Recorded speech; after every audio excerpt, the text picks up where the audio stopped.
y vamos a predicar la palabra del Señor. ¿Cuál es el tema para esta mañana? Con tu espíritu es el tema. Y vamos entonces a hablar de este tema que es bastante interesante. A los de la mañana ya se fueron con este mensaje y ustedes también. Y sé que para los de mañana hubo edificación, Dios habló y sé que Dios también puede hablar en esta mañana. Les confieso, a veces trato de sacar dos mensajes, a veces predico el mismo. A mí me parece difícil predicar el mismo mensaje, no sé, me siento como raro. Pero siempre, aunque sea el mismo tema, Dios pone palabras diferentes. Así que los que ya estuvieron en la mañana, que fueron los músicos, bueno, van a escuchar, no recalentado, no, es un mensaje maravilloso, especial, y que Dios tiene para cada uno de nosotros, y vamos a aprender la lección.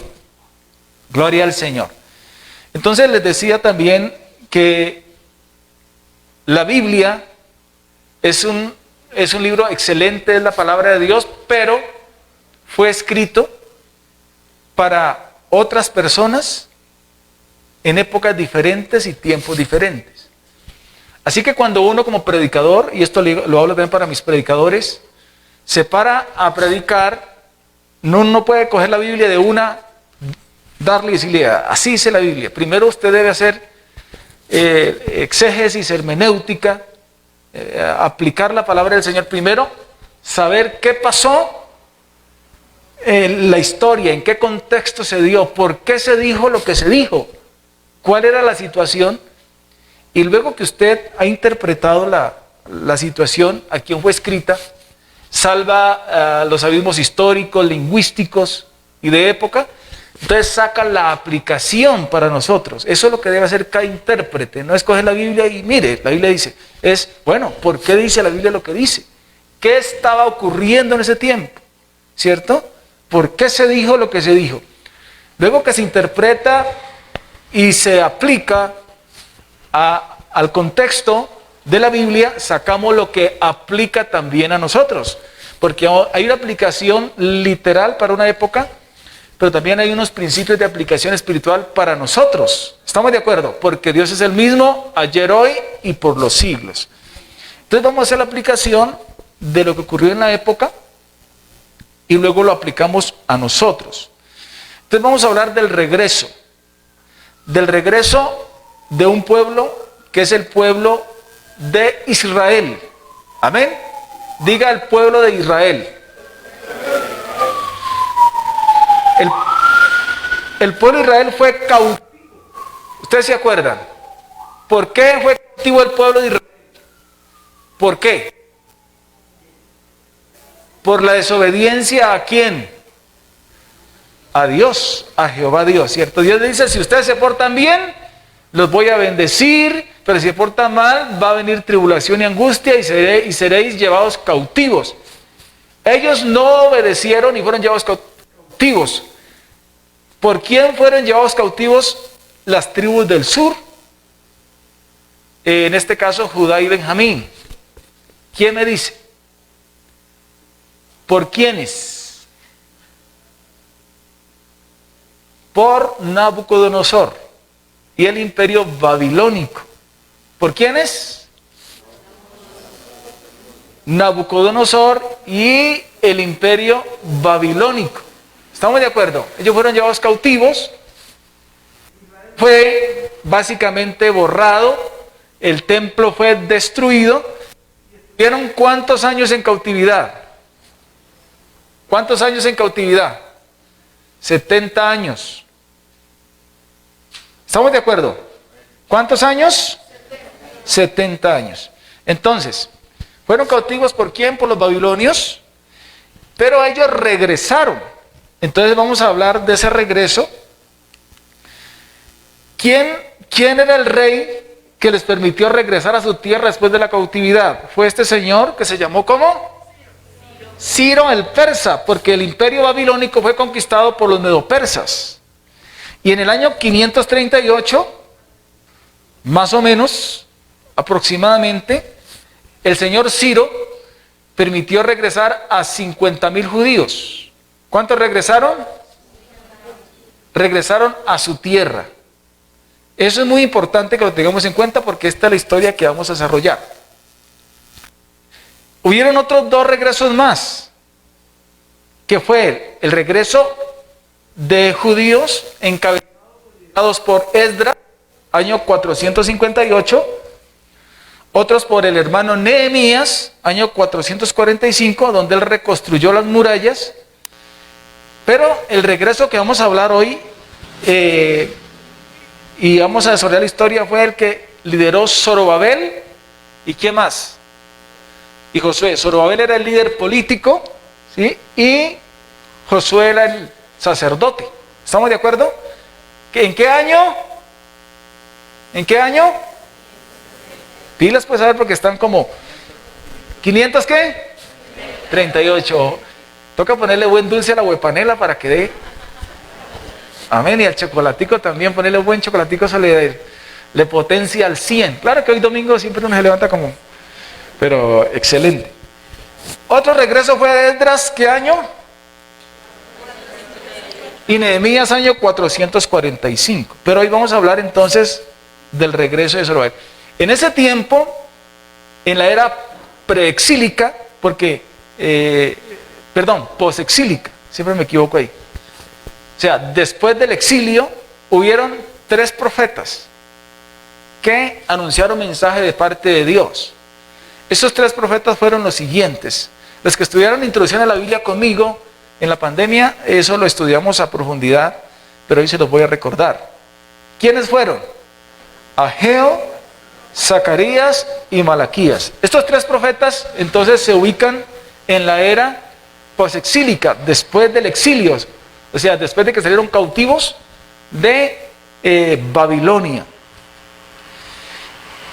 Entonces, regresaron 50,000 judíos, año 538, liderados por el hermano Zorobabel y Josué, que era sumo sacerdote, y tenían una misión muy importante. ¿Cuál cree que era la misión número 1 de esos cautivos que regresaron?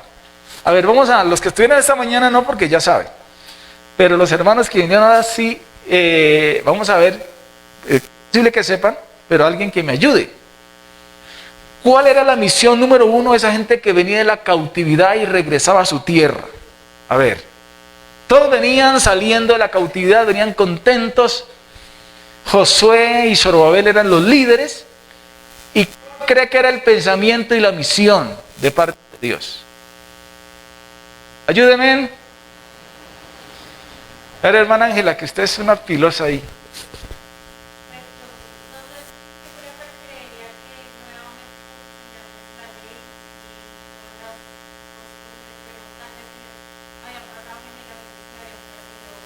Sí, esa era parte, pero hay algo así como más icónico.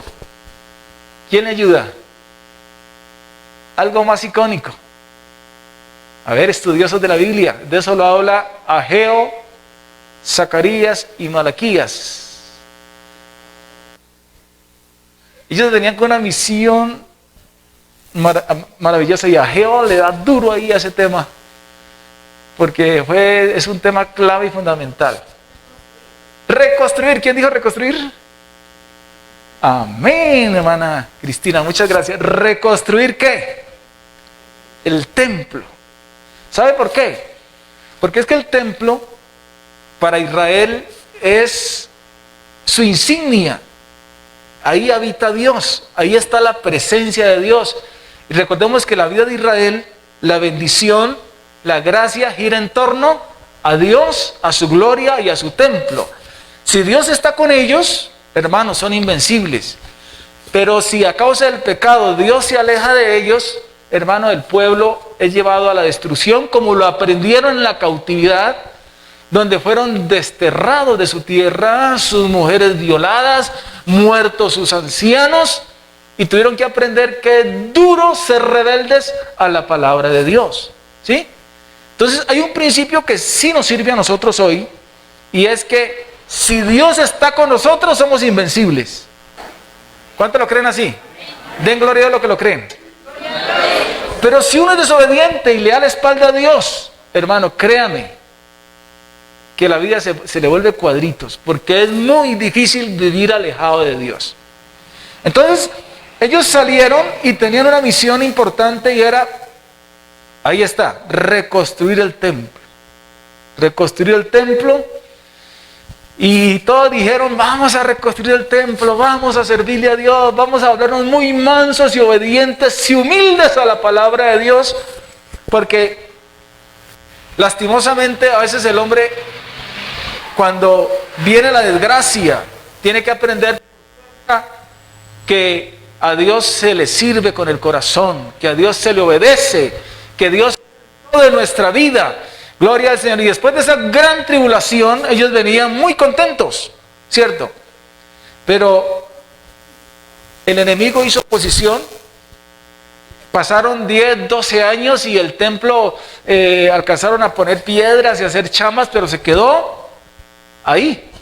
Eso hubo mucha oposición, los acusaron de que se estaban sublevando contra el rey medo-persa y que no iban a poder. Usted sabe que el enemigo siempre se opone a la obra de Dios.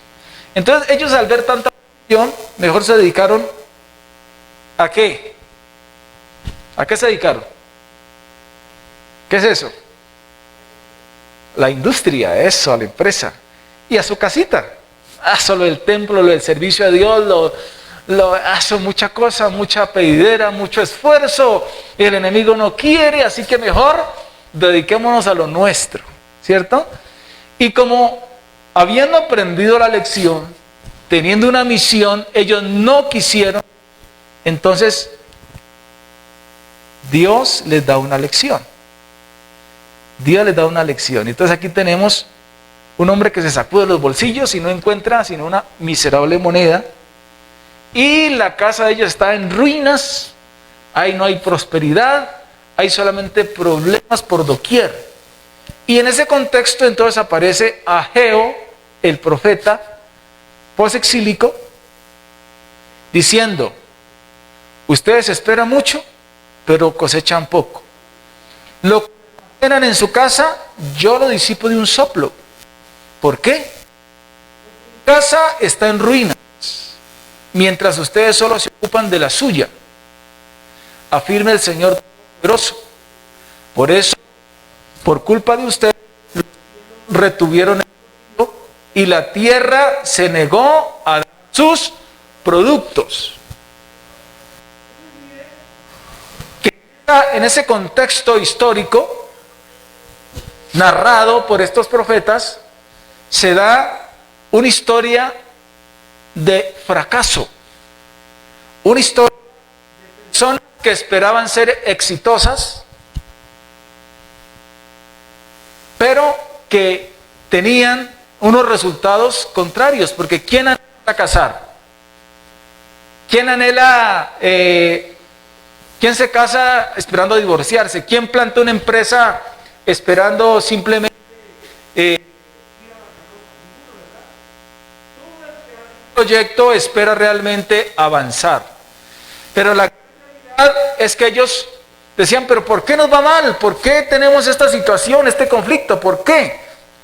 Y Dios les da la respuesta. Ustedes trabajan mucho, ustedes tienen proyectos, ustedes se esfuerzan, pero no les va bien, que se ocupan de ustedes mismos, se ocupan en su propio proyecto y me han abandonado a mí. Gloria al Señor. Ahí está, mire, ahí están, pensando en mucho, pero realmente cosechando tragedia en sus vidas. Y entonces, en ese contexto, dice, ustedes mucho, pero cosechan poco,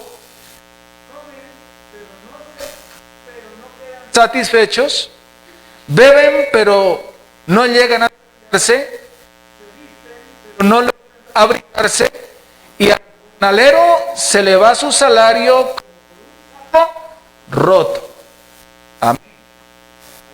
Un hombre con sus bolsillos simplemente vaciados, porque la gran realidad es que ellos están haciendo lo que ellos quieren, pero han desplazado a Dios del primer lugar.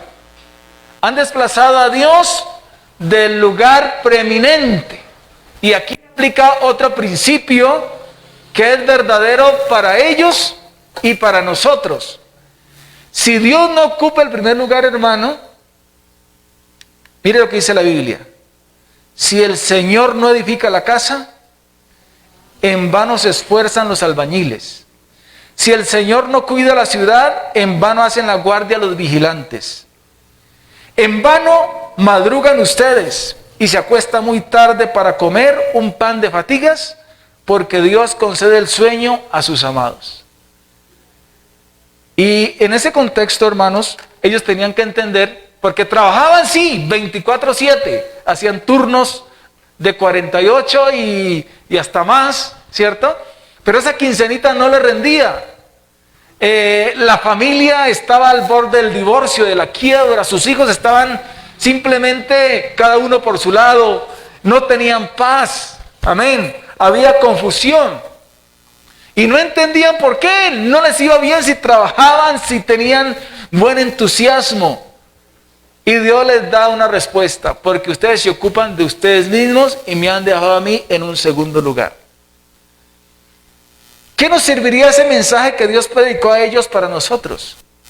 Que hoy hay mucha gente ocupada en sus propios quehaceres.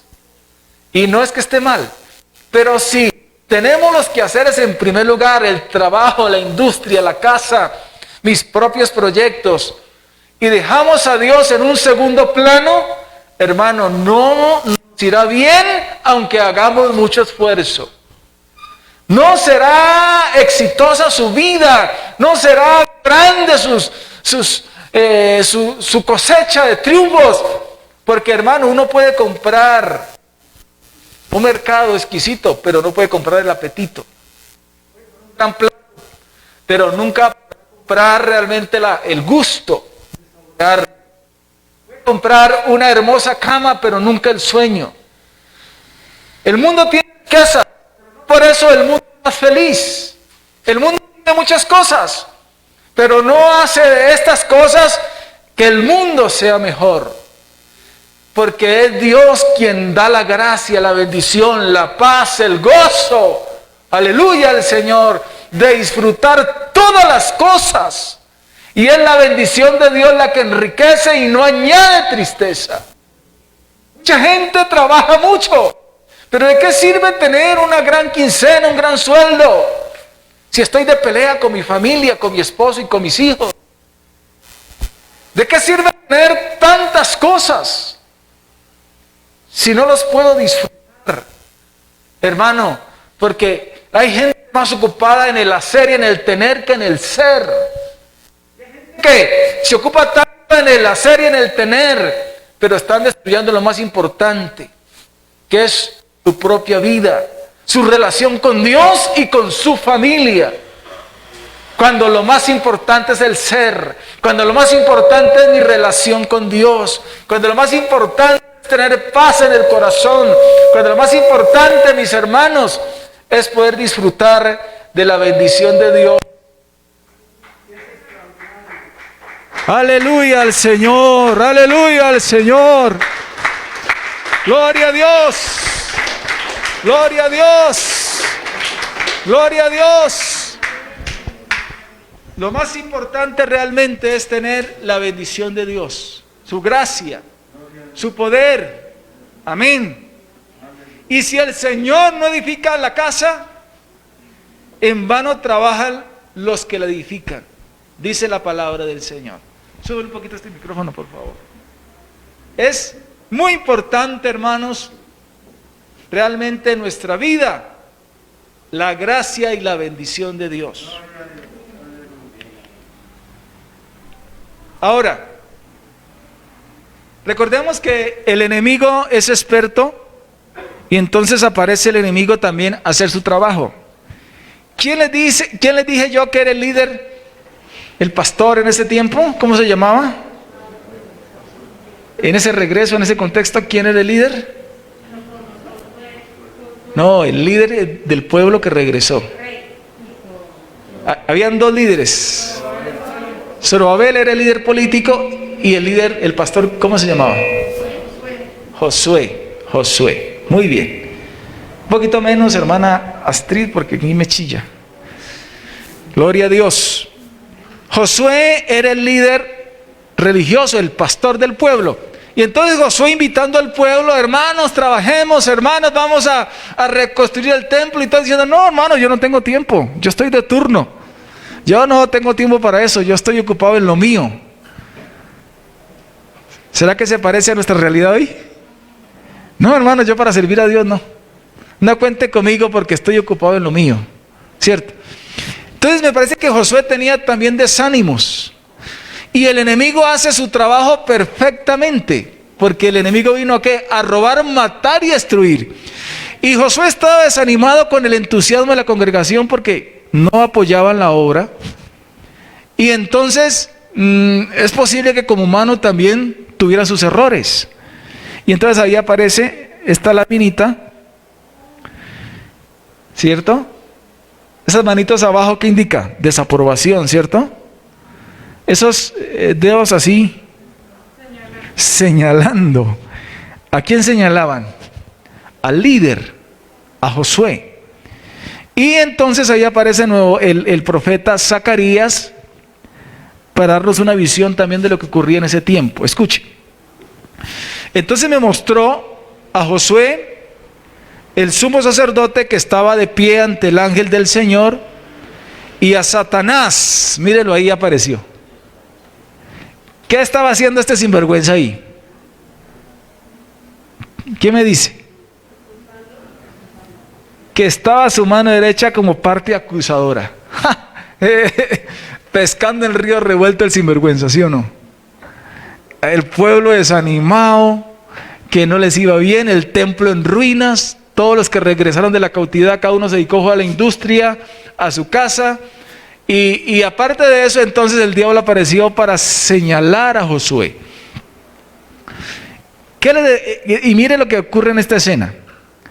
El ángel del Señor le dijo a Satanás: que te reprenda el Señor que ha escogido a Jerusalén. Que el Señor te reprenda, Satanás.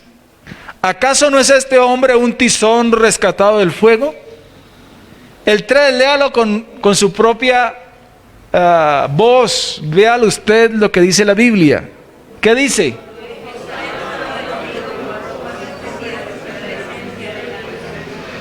¿Sí alcanza a notar la escena? Y Josué estaba vestido con ropas sucias. Imagínese usted. Un sacerdote debía estar vestido de lino fino, ¿cierto?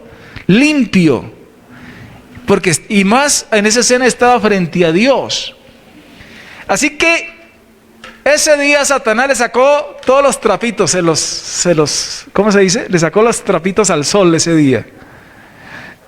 Y seguramente parte de esas cosas eran verdad. Seguramente. No sé, no, es la escena que tenemos, es lo que podemos intuir de la exégesis e interpretación que estamos haciendo. Él estaba allí en esa escena y con toda seguridad que no la estaba pasando bien. Imagínese, sucio delante del que todo lo sabe. Imagínese sentirse inmundo, mal vestido. No sé si a usted le pasó alguna vez que haya ido a una fiesta y de pronto se fue muy, muy informal y todo el mundo de gala. Uno se siente pequeñito. A mí me ha pasado un par de veces. Todo el mundo brillante y como que saca pecho y uno así en jean y uno como que se siente uno mal. Y uy, qué descache, hermano. A mí me ha pasado un par de veces que se siente uno muy mal. No quiere que lo vean. Imagínese Josué delante de Dios, vestido con ropas sucias, un Dios que conoce aún la mente y el corazón del hombre, y un enemigo ahí cascándole por las costillas diciendo: no, que muy sacerdote, mire cómo está el pueblo y mire cómo está usted, ¿cierto? El pueblo está prácticamente descarriado, cada uno se fue, está haciendo lo que quiere hacer y se han olvidado de lo primordial, del mandato de Dios, y usted que es el pastor no hace nada. Y estaba frente a Dios, ahí acusándolo, en presencia del ángel. Pero hay algo que me gusta aquí, que Dios hace. Dios hubiera podido darle látigo, pero mire la misericordia de Dios. El ángel del Señor le dijo ¿a quién? Al acusador, que te reprende el Señor. Amén. Que ha escogido a Jerusalén. Que el Señor te reprenda, Satanás. ¿Qué estaba diciendo? Que el pueblo de Dios no era nada. Que aunque regresaran de la cautividad seguían estando perdidos, y que el sacerdote, simplemente el líder, estaba sucio, y que simplemente el pueblo de Dios no iba más, porque aunque tenían un Dios grande no se les notaba por sus actos, por sus hechos. Pero ahí aparece diciendo que el Señor te reprenda. Él ha escogido a Jerusalén. Que el Señor te reprenda, Satanás. ¿Acaso no es este hombre como un tizón rescatado del fuego? Gloria a Dios. Era un tizoncito, aleluya al Señor. Si Dios no lo rescata, todo se hubiera quemado. Porque literalmente hubo destrucción en Jerusalén en el tiempo de la invasión.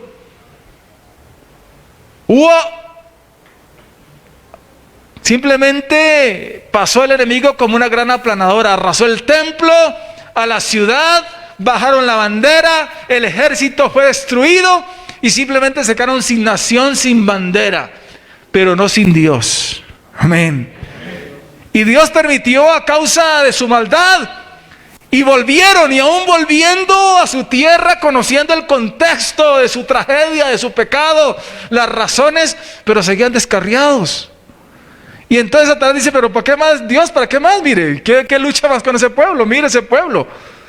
Mire cómo usted los liberta, los ayuda, los pone otra vez y cada uno se olvidó de usted y están en lo suyo y se han olvidado de ti. Y mire el pastor y el sacerdote cómo está de sucio. Mírelo cómo está. Como diciendo Dios, olvídase. Pero hay algo, es que Dios ha escogido a Jerusalén. Amén. Dios ha escogido a Jerusalén. ¿Qué aplicaría para nosotros hoy? Que Dios también a usted lo ha escogido. Aleluya al Señor. Denle ese aplauso a Jesús. Ese aplauso a Jesús. Él es digno.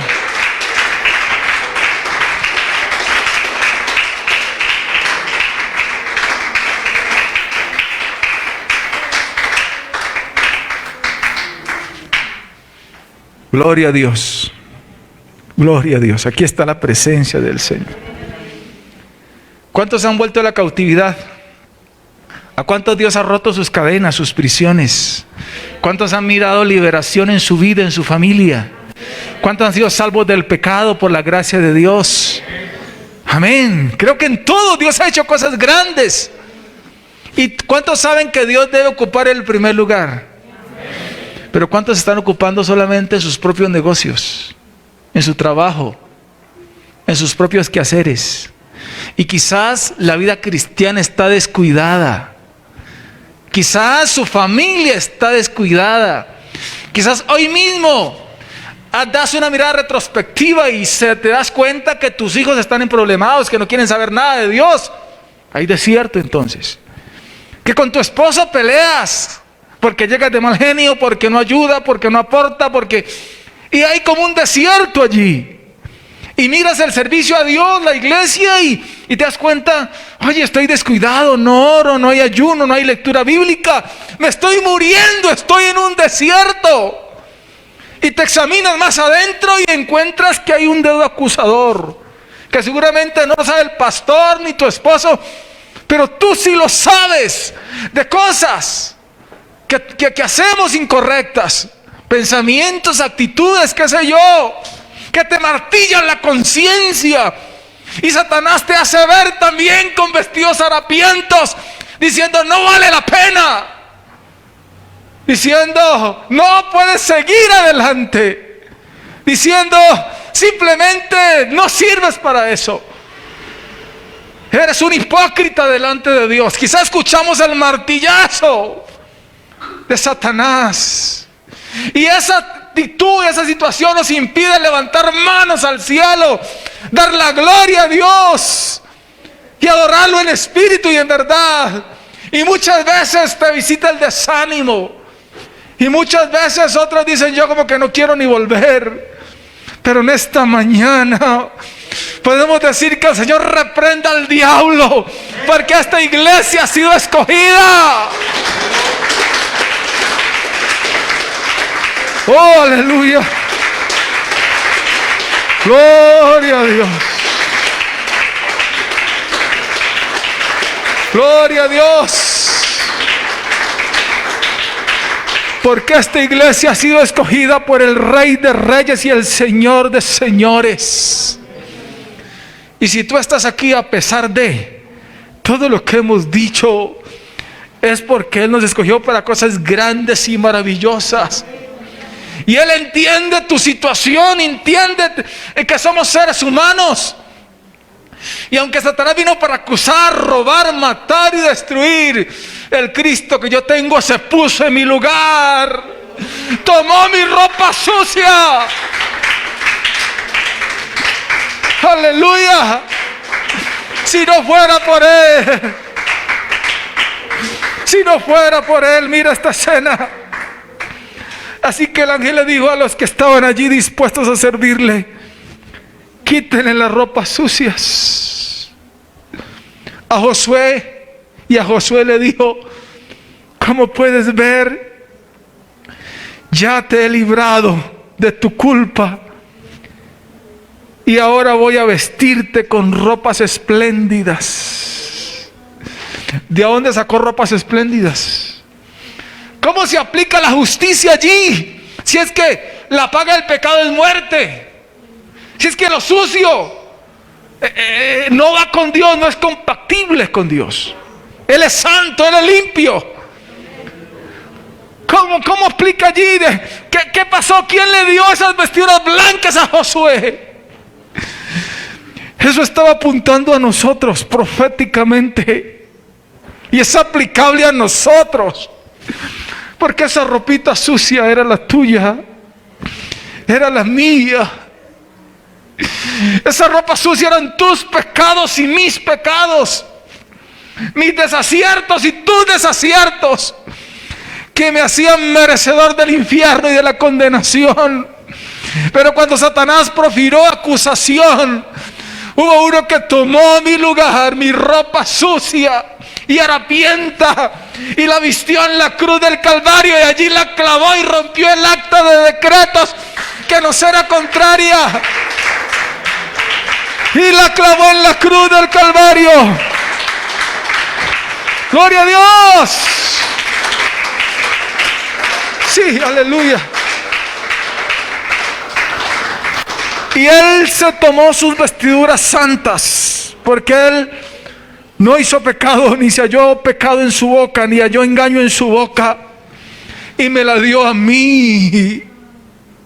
Y yo hoy tengo una vestidura espléndida, no porque sea tan bueno, no, sino porque su gracia y su justicia hoy es aplicada a mí. Eso se llama gracia, gracia de Dios.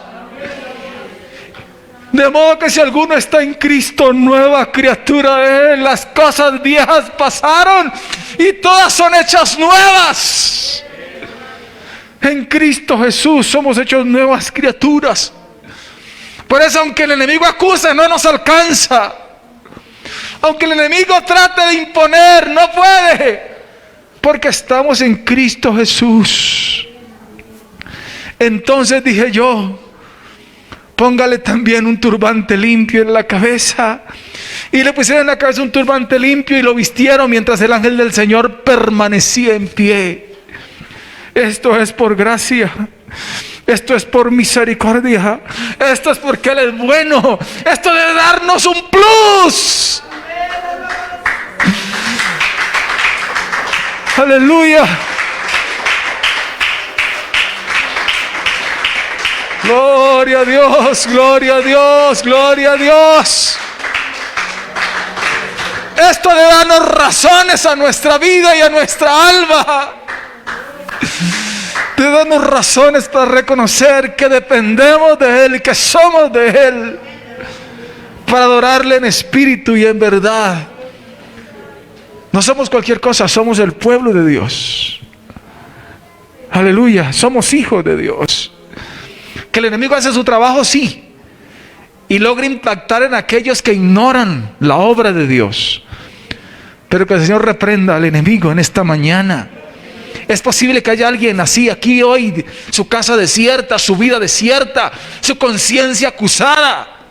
Pero en esta mañana hay libertad para adorarle. En esta mañana hay libertad para bendecir su nombre, para reconocer su obra magna hecha en la cruz del Calvario por amor a su pueblo. Gloria a Dios, gloria a Dios. Cuando mi esfuerzo fracasa, cuando se pierde el sabor en la vida, cuando la montaña me sobrepasa, porque suele acontecer como seres humanos, Dios tiene la respuesta. Y Zacarías la presenta de la siguiente manera: volvió el ángel que hablaba conmigo y me despertó. Note que siempre retorna a despertar, porque en medio de la situación adversa uno como que se adormece, como un hombre que es despertado de su sueño. Y me dijo: ¿qué ves? Respondí: he mirado y aquí un candelabro de oro con un depósito encima y sus 7 lámparas encima del candelabro y 7 tubos para las lámparas que están encima de él, y junto a él 2 olivos, el uno a la derecha del depósito y el otro a su izquierda. Recordemos que el candelabro era símbolo de Israel, de su gloria, de la presencia de Dios en medio del pueblo, haciendo lo que él sabía hacer. Pero para ese momento que Zacarías habla esta palabra, Israel no tenía ni siquiera templo, mucho menos candelabro para hacer alumbrar y que la gloria de Dios brille. Israel era digno de escarnio a causa del enemigo, porque el pueblo, en vez de trabajar, estaba cada uno ocupado en su propia casa. Y el pueblo, en vez de ir prosperando, estaban arruinados y no habían éxito, sino desierto en su familia, en sus vidas. Era un panorama nacional caótico. ¿Cómo es posible que también lo tengamos nosotros a causa de dejar que el enemigo haga su obra y no darle el primer lugar a Dios? Pero allí Dios le muestra. Recordemos que para hacer alumbrar el aceite primero debía haber un sacerdote que pusiera el aceite, que limpiara cada mañana. Debía haber alguien que preparara el aceite especial para hacer alumbrar las lámparas, ¿verdad? Y que hubiera cosechas de olivares, y sobre todo que hubiera un templo para que el candelabro luciese allí. Pero no había ni templo. El candelabro no estaba ubicado en su lugar, así que no había luz en Israel. Pero aquí Dios presenta, si usted puede leer, en una visión maravillosa, un sistema automático, un aceite directamente de los olivos, unos tubos conectados directamente con las lámparas. No había ningún proceso humano allí, no había maquinaria, no. Ahí había un proceso automatizado por la mismísima presencia de Dios. Aleluya, el Señor que alimentaba directamente las lámparas. 24/7 le caía un chorrito de aceite. Y sin intervención del sacerdote eso alumbraba tarde y mañana. Gloria a Dios. Y entonces Zacarías dice: Señor, ¿pero qué es esto? ¿Qué significa? ¿No lo sabes?, preguntó el ángel. No, mi Señor, le contesté. Entonces me dijo: el Señor dice así a Zorobabel. Amén. Ese pobre estaba que no aguantaba, que tiraba la toalla. Ese pobre regañaba a la gente: vamos a trabajar y nadie, vamos a orar nadie, vamos a ayunar nadie. Cada uno en su negocio: no tengo tiempo, estoy de turno 24/7, no pude orar, no pude llegar, hermano, ahí a la vigilancia, no, hermano, que dirija a otro, no puedo predicar. Todo el mundo haciendo su propio trabajo y dedicado. Y Zorobabel estaba que se reventaba. Y entonces: ¿no lo sabes?, preguntó el ángel. No, mi Señor, le contesté. Entonces me dijo: el Señor dice así a Zorobabel: no es por el poder ni por la fuerza, sino por mi espíritu, dice el Señor de los ejércitos celestiales.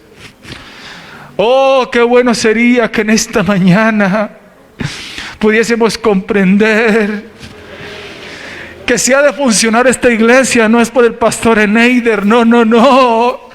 Si esta iglesia avanza no es por Álvaro Torres, aunque es un gran hombre de Dios. No, si esta iglesia avanza no es porque aquí se regañe o no se regañe. Si esta iglesia avanza es si hay una acción automática, aleluya, personal, individual en cada ser, con el Espíritu Santo de Dios. Yo he tratado humanamente. Hay algunos hermanos que por la pandemia se alejaron, no volvieron, ni se volvieron a conectar, ni a virtual, ni nada. Y yo he tratado, ¿sabe? Decirle, hermano, no volvió, no lo volví a ver.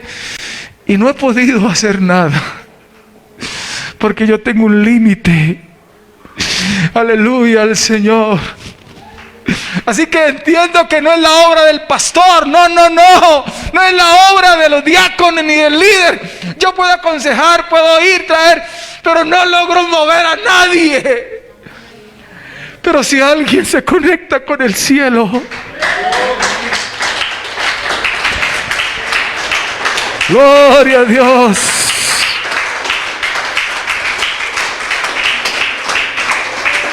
Si alguien se conecta con el Espíritu Santo en esta mañana, gloria a Dios. Porque hay desiertos en la vida, en los hogares, en los hijos, en la familia. Nadie quiere fracasar, no. Pero hay desiertos que le vienen a la familia, a las relaciones de pareja, a las relaciones de padres e hijos. Y a veces uno no sabe cómo enfrentar eso. Pero aquí está la fórmula. Ahí estaba Israel empantanado. No sabían por qué estaban en esa situación. Pero Dios les va a decir, la prioridad soy yo. Yo soy el primero. No es con su fuerza, mijo. No es con su entusiasmo, aunque usted es hábil, aunque sabe trabajar. No. Es con el Espíritu Santo que nos da humildad, que nos da dependencia, que nos enseña que sin Él nada podemos hacer. Es esa gracia que avanza. Gloria a Dios. Gloria a Dios. Hermano, ya. Sin Él, usted puede hacer buen trabajo, tener buenas intenciones, pero sin Él la familia se vuelve un caos. No se soportan en la casa, ni con el esposo, ni con los hijos. En el trabajo problemas. En la iglesia es difícil servir. En los comités nos agarramos, no nos saludamos, no nos queremos, nos mordemos. Eso se vuelve un caos. Porque con fuerza humana no se puede, que no me gustó lo que dijo y que yo soy no sé qué y que yo puedo más y que yo también sé. Y se nos crece esto y el enemigo hace contento lo que él quiere y ahí está acusando. Eso hace el enemigo. Y no puedo, me divorcio, nos vamos, nos separamos, yo también puedo solo, no vuelvo a la iglesia. Tantas cosas que aparecen en ese contexto de desierto. Y el pastor quiere renunciar y entonces todo se vuelve caos. Pero es ahí a donde aparece el Señor. Es decir, no es con fuerza que sacarás adelante tu hogar, que sacarás adelante tus hijos.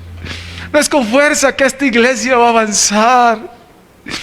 Si esta iglesia se ha mantenido en pie durante más de 80 años, ha sido porque hay manos levantadas en humildad al cielo, porque hay rodillas que se doblan verdaderamente para reconocer que Dios ocupa el primer lugar en nuestras vidas, porque hay corazones que se quiebran reconociendo que sin Dios nada somos, que puede haber título universitario, profesional, magíster, qué sé yo, que puede haber elocuencia, pero eso pasa a un segundo plano. Aquí el más importante es Él en nosotros, y Él es quien produce el querer como el hacer, por su buena voluntad. Él es Él, es Él, es Él. No es mi habilidad, es Él en mi vida, como la única esperanza de gloria. Dale ese aplauso a Jesús en esta mañana.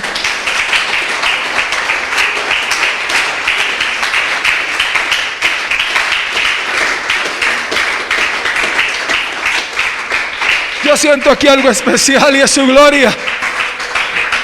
Aleluya. Aleluya, aleluya, aleluya.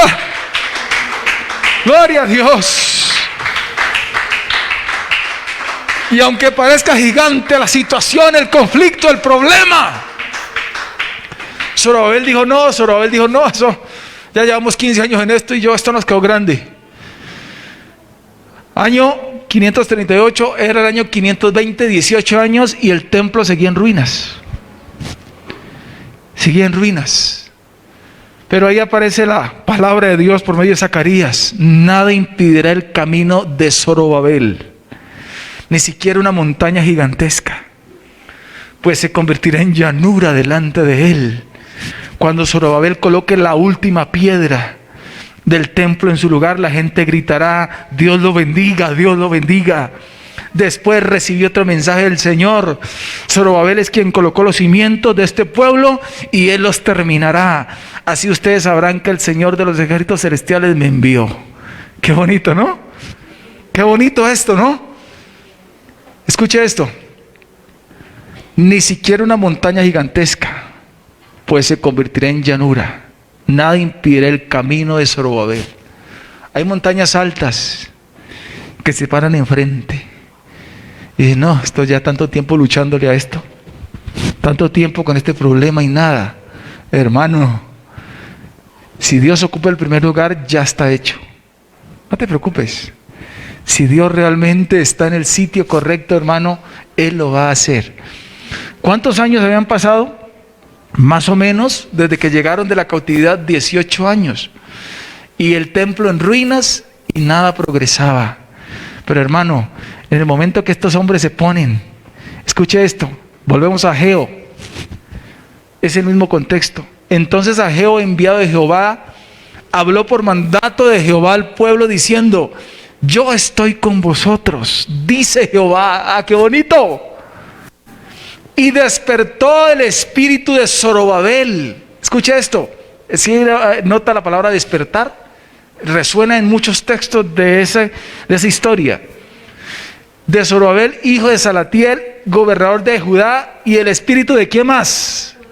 De Josué también se despertó. Josué, él estaba ahí todo como acorralado, como cuando el enemigo lo coge contra la esquina y le da, ¿cierto? Le chuzaba por toda parte y se sentía menoscabado.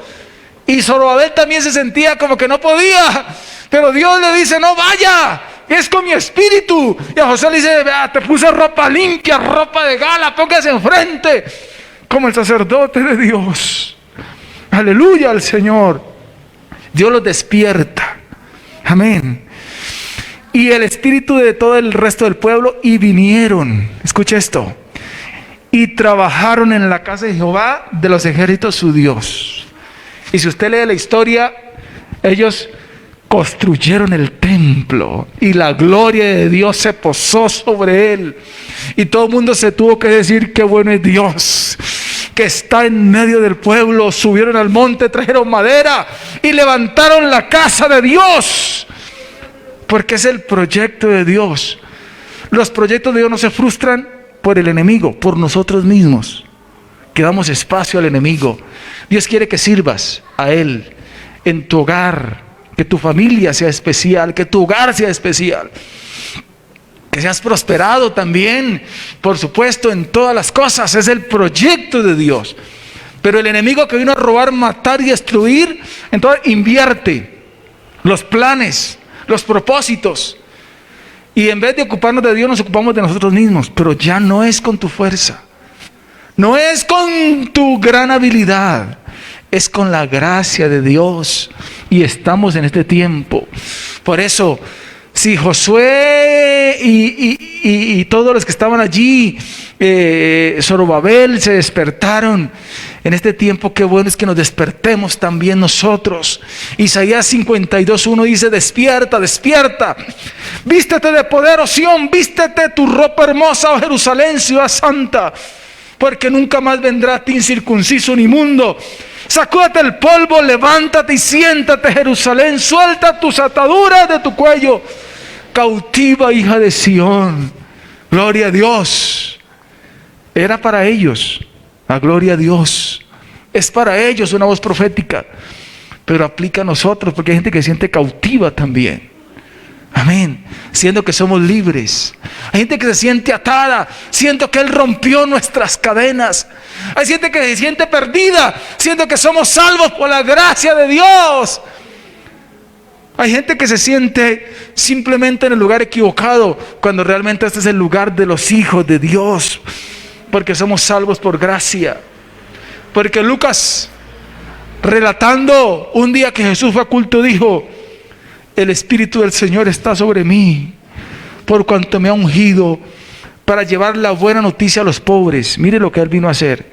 Me ha enviado a proclamar que los cautivos serán liberados, que los ciegos verán, que los oprimidos serán puestos en libertad, y que ha llegado el tiempo del favor del Señor. Este es el tiempo, el favor del Señor.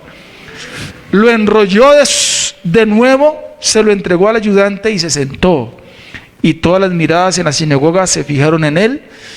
Después Jesús comenzó a hablarles: la escritura que acaban de oír se ha cumplido en este mismo día. Amén. Él vino a eso, a libertarnos. Él vino a eso, a hacer lo que nosotros no podíamos hacer. Gloria al Señor. Él vino, escucha esto: a los cautivos serán liberados, los ciegos verán, los oprimidos serán puestos en libertad. Pero hay gente que se deja oprimir por el maligno. Amén. Andan sin libertad, andan con miedo al enemigo, con temores que dañan, siendo que Jesucristo nos hizo libres. Amén. Pero hay algo más que no lo registra Lucas, pero sí lo registra Isaías, porque este texto fue tomado de Isaías.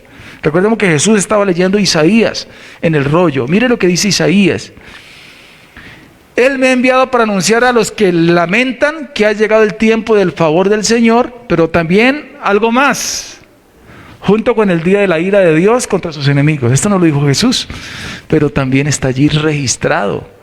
O sea, el día del favor del Señor, que soy, pero también viene el día de la ira de Dios contra sus enemigos. ¿Pero qué más? Escuche eso: a todos los que se lamentan en Israel les dará una corona de belleza en lugar de cenizas, una gozosa bendición en lugar de luto, una festiva alabanza en lugar de desesperación. Ellos en su justicia serán como grandes robles que el Señor ha plantado para su propia gloria. Reconstruirán las ruinas antiguas, reparando ciudades destruidas. Hace mucho tiempo las resucitarán, aunque haya estado desiertas por muchas generaciones. Gloria a Dios. Esto aplica a Israel literalmente, pero el principio espiritual es aplicable a nosotros, porque Jesús vino, escucha esto, vino a lo suyo y los suyos no le recibieron, mas a todos los que le recibieron. ¿Cuántos han recibido a Jesús? Los que creen en su nombre, ¿cuántos creen en Él? Les dio la potestad de ser hechos hijos de Dios, los cuales no son engendrados de carne ni de sangre, ni voluntad de varón, sino de su Espíritu. Aleluya al Señor. Somos hijos de Dios, con esperanzas grandes y maravillosas. Pero qué bueno que entendamos entonces que es con el Espíritu Santo. Revise su vida, revise la historia de Israel, el mensaje para ellos, por qué no les fue bien a ellos y qué decisión debieron tomar. Si esa es su realidad hoy, la palabra lo diagnostica. Quizá necesita darle prioridad a Dios. Amén. En su familia, en su trabajo, y saber que lo más importante es Dios. Hoy el mandamiento principal que Dios dio y que habló a los fariseos cuando le preguntaron cuál es el principal mandamiento, sigue siendo principal hoy. Oye Israel, el Señor nuestro Dios, el Señor uno es, y amarás al Señor tu Dios con todo tu corazón, con toda tu alma, con toda tu mente y con todas tus fuerzas. Si Dios ocupa el primer lugar en su vida, no hay diablo que lo acuse, no hay enemigo que lo haga tropezar, no hay diablo que destruya su familia, no hay diablo que simplemente haga vivir una vida de desespero, de dudas, de temores. No. En Cristo Jesús somos más que vencedores. Por eso, tome la decisión hoy. Ponga a Dios en primer lugar. Revise hoy sus prioridades. Amén. Y sepa que si hemos de avanzar será con Dios. Si hemos de avanzar, será Dios en nosotros como nuestra única esperanza de gloria. Estén en pie en esta mañana, por favor. Démosle gracias a Dios.